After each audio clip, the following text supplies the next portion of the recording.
Genghis Khan was a great king and warrior. He led his army into China and Persia, and he conquered many lands. In every country, men told about his daring deeds, and they said that since Alexander the Great, there'd been no king like him.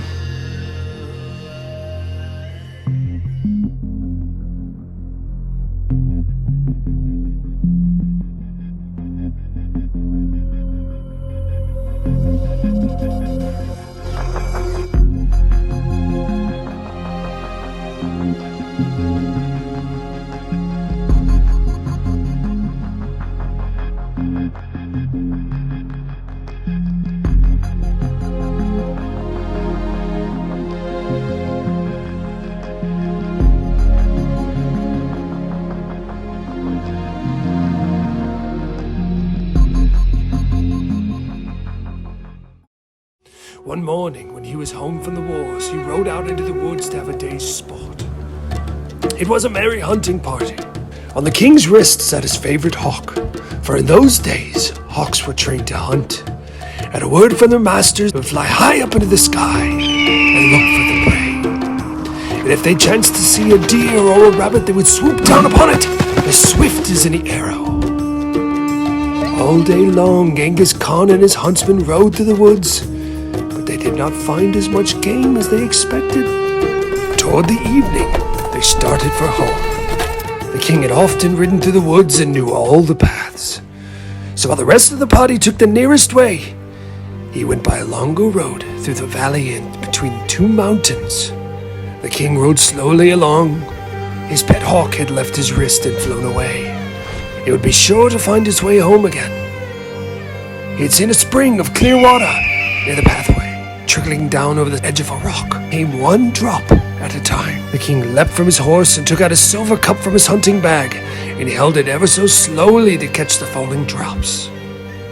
The king was so thirsty, he put the cup to his lips and was about to drink. There was a whirring sound in the air, and the cup was knocked from his hands.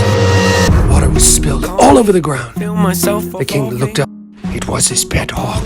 The hawk flew back and forth several times, and then alighted among the rocks by the spring. The king picked up the cup, and again held it to catch the trickling drops. This time he did not wait so long. When the cup was half full, he lifted it toward his mouth, but before it had touched his lips, the hawk again swooped down and knocked it from his hands. Now the king began to grow angry. He tried again, and for a third time, the hawk kept him from drinking. "How dare you act so?" he said. "If I had you in my hands, I would wring your neck." And he filled the cup again, but before he tried to drink, he drew his sword. "Now, Sir Hawk," he said, "this is the last time." He had hardly spoken before the hawk swooped down and knocked the cup from his hand. But the king was looking for this, and with a quick sweep of the sword, he struck the bird as it passed. And the next moment, the poor hawk lay bleeding and dying at his master's feet. "This is what you get for your pains," Genghis Khan shouted. "At any rate, I will have a drink from that spring," he said to himself. At last he reached the place. But what was lying in the pool? It was a huge dead snake of the most poisonous kind. The king stopped. He forgot his thirst. He thought only of the poor dead bird lying on the ground below him. "That hawk saved my life," he cried. "And how did I repay him? He was my best friend, and I have killed him." He clambered down the bank and took the bird up gently and laid it in his hunting bag. And then he mounted his horse and rode swiftly home. And he said to himself, "I have learned a sad lesson today, to never do anything